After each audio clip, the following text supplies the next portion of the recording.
ಚಿತ್ರದುರ್ಗ ಒಳ ಮೀಸಲಾತಿ ಕೊಟ್ಟು ವಾಪಸ್ ಕಿತ್ತುಕೊಂಡ ಸರ್ಕಾರ. ರಾಜ್ಯ ಕಾಂಗ್ರೆಸ್ ಸರ್ಕಾರದ ವಿರುದ್ಧ ದಲಿತ ಸಮುದಾಯಗಳಿಂದ ಆಕ್ರೋಶ. ಪರಿಶಿಷ್ಟ ಸಮುದಾಯಗಳ ಧ್ವನಿಯಾಗಿ ನಿಲ್ಲಲು ಮುಂದಾದ ಬಿಜೆಪಿ. ಚಿತ್ರದುರ್ಗದಲ್ಲಿ ಬೃಹತ್ ಜನಾಂದೋಲನ ರೂಪಿಸಲು ತಯಾರಿ. ಮಹತ್ವದ ಸಭೆ ಆಯೋಜನೆ. ಒಳ ಮೀಸಲಾತಿ ಹೆಚ್ಚಿಸಿ ಅನುಷ್ಠಾನಕ್ಕೆ ತರುವಂತೆ ಆಗ್ರಹಿಸಿ ಐತಿಹಾಸಿಕ ಹೋರಾಟದ ಪೂರ್ವಭಾವಿಯಾಗಿ ರಾಜ್ಯಮಟ್ಟದ ಸಭೆ. ಚಿತ್ರದುರ್ಗ ನಗರದ ವಾಲ್ಮೀಕಿ ಭವನದಲ್ಲಿ ಸಭೆ. ಬೀದರ್ನಿಂದ ಚಾಮರಾಜನಗರವರೆಗಿನ ಬಿಜೆಪಿ ಶಾಸಕರು, ಮಾಜಿ ಶಾಸಕರು, ಮಾಜಿ ಸಚಿವರು, ಸಂಸದರು, ಪ್ರಮುಖ ನಾಯಕರು ಸಭೆಯಲ್ಲಿ ಭಾಗಿ. ಸಂಸದ ಗೋವಿಂದ ಕಾರಜೋಳ, ಮಾಜಿ ಸಚಿವ ಎ ನಾರಾಯಣಸ್ವಾಮಿ, ಶಾಸಕರಾದ ಎನ್ ಮಹೇಶ್, ರಾಜುಗೌಡ, ಎಂ ಚಂದ್ರಪ್ಪ, ಮಾಜಿ ಸಚಿವ ಶ್ರೀರಾಮುಲು ಭಾಗಿ. ಸರ್ಕಾರದ ವಿರುದ್ಧ ಬೃಹತ್ ಪ್ರತಿಭಟನೆ ಮಾಡಲು ದಿನಾಂಕ ನಿಗದಿ ಮಾಡಲಿರೋ ಸಮುದಾಯದ ನಾಯಕರು. ಎಸ್ಟಿ ಸಮುದಾಯಕ್ಕೆ 15ರಿಂದ 17%, ಎಸ್ಟಿ ಸಮುದಾಯಕ್ಕೆ 3ರಿಂದ 7% ಮೀಸಲಾತಿ ವಾಪಸ್ ತರಬೇಕು. ನೇಮಕಾತಿ ಮಾಡುವಾಗ 56% ಅಡಿಯಲ್ಲಿ ನೇಮಕಾತಿ ಮಾಡಬೇಕು. ಒಳ ಮೀಸಲಾತಿ ಹೆಚ್ಚಿಸಲು ಸುಪ್ರೀಂ ಕೋರ್ಟ್ ಆದೇಶ ನೀಡಿದೆ. ಹೈಕೋರ್ಟ್ನಲ್ಲಿ ಸೂಕ್ತ ರೀತಿಯಲ್ಲಿ ವಾದ ಮಾಡಿ ಮೀಸಲಾತಿ ಹೆಚ್ಚಿಸುವ ಕೆಲಸ ಮಾಡಬೇಕು. ಪರಿಶಿಷ್ಟ ಜಾತಿಯ 101 ಸಮುದಾಯಗಳಿಗೆ ಒಳ ಮೀಸಲಾತಿ ಸರಿಯಾಗಿ ಹಂಚಿಕೆ ಮಾಡುವಂತೆ ಆಗ್ರಹ. ಸರ್ಕಾರಕ್ಕೆ ಗಡುವು ನೀಡಲಿರುವ ಸಮುದಾಯದ ನಾಯಕರು ಹಾಗೂ ವಿಪಕ್ಷಗಳು. ವರದಿ ಹರೀಶ್ ನಾಯಕನಹಟ್ಟಿ. ಏನು ಬಜೆಟ್ ಅನ್ನು ಮಂಡಿಸಿದನೋ ಇವತ್ತು ಇಡೀ ರಾಜ್ಯ ಜನರಿಗೆ ಒಂದು ಸಾಲದ ಮೂಟೆಯನ್ನು ಕೂಡ ಕೊಟ್ಟು ಹೋಗಿದೆ. ನಾನು ಕೂಡ ಅನೇಕ ಮಂದಿ ಮುಖ್ಯಮಂತ್ರಿಗಳನ್ನು ನಾವು ನೋಡಿದ್ದೇವೆ.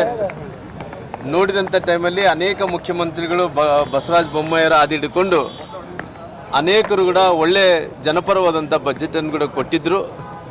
ಈ ಮುಖ್ಯಮಂತ್ರಿಗಳು ಸಾಲವನ್ನು ಕೂಡ ಜಾಸ್ತಿ ಮಾಡಿದ್ದಾನೆ. ಎಷ್ಟು ಸಾಲ ಮಾಡಿದಾನೆಂದರೆ ಯಾರು ನಾಳೆ ಹುಟ್ಟಂಥ ಮಕ್ಕಳ ಮೇಲೆ ಕೂಡ ಸಾಲವನ್ನು ಕೂಡ ಜಾಸ್ತಿ ಮಾಡೋಂಥ ಕೆಲಸ ಮಾಡಿದ್ದಾನೆ. ಅಷ್ಟು ಸಾಲವನ್ನು ಕೂಡ ಮಾಡಿದ್ದಾರೆ.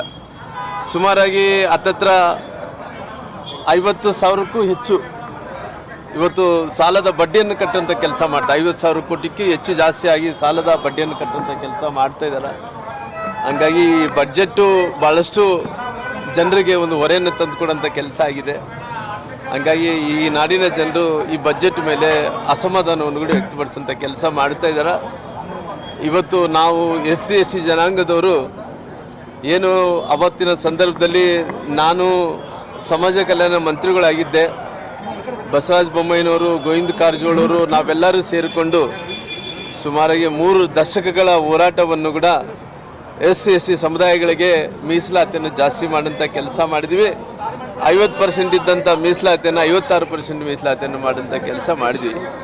ಈ ಸರ್ಕಾರ ಅಧಿಕಾರಕ್ಕೆ ಬಂದ ನಂತರ ಇವತ್ತು 50% ಒಳಗಡೆ ಮೀಸಲಾತಿ ಕೊಡೋಂಥ ಕೆಲಸ ಆಗ್ತಾಯಿದೆ. ಇವತ್ತು ಸರ್ಕಾರದಲ್ಲಿ ಖಜಾನೆ ಖಾಲಿ ಮಾಡಿಕೊಂಡು 50,000 ಹುದ್ದೆಗಳನ್ನು ತಗೋಬೇಕು ಅನ್ನೋಂಥ ವಿಚಾರ ಬಂದಂಥ ಟೈಮಲ್ಲಿ ಅದರಲ್ಲಿ ಮೀಸಲಾತಿ ಕೊಡಲಾರ್ದಂತೆ ಕುಂಟು ನೆಪವನ್ನು ಹಿಡ್ಕೊಂಡು ಇವತ್ತು ನಿಮ್ಮ ಹತ್ರ ಸಂಬಳ ಕೊಡೋಕ್ಕೆ ರೊಕ್ಕ ಇಲ್ಲ, ಕೇವಲ 2,20,85,000 ಹುದ್ದೆಗಳೇನಿದ್ವು ಅದರಲ್ಲಿ 50,000 ಹುದ್ದೆಗಳು ತೊಗೊತಿದ್ರಿ. ನಿಮ್ಮ ಖಜಾನ ಖಾಲಿ ಮಾಡ್ಕೊಂಡು ಕೂತೀರಿ. ಇಂಥ ಸಂದರ್ಭದಲ್ಲಿ ನೀವು ಈ ರೀತಿ ಮಾಡ್ತಾ ಇರುವಂಥದ್ದು ಸರಿಯಲ್ಲ. ಹಂಗಾಗಿ ಮೀಸಲಾತಿ ವಿಚಾರದಲ್ಲಿ ನಮ್ಮ ಹಕ್ಕು. ಬಾಬಾ ಸಾಹೇಬ್ ಅಂಬೇಡ್ಕರ್ ಸಂವಿಧಾನ ಬರೆಯುವಂಥ ಟೈಮಲ್ಲಿ ಜನಸಂಖ್ಯೆ ಆಧಾರದ ಮೇಲೆ ಮೀಸಲಾತಿಯನ್ನು ಕೊಡಬೇಕು.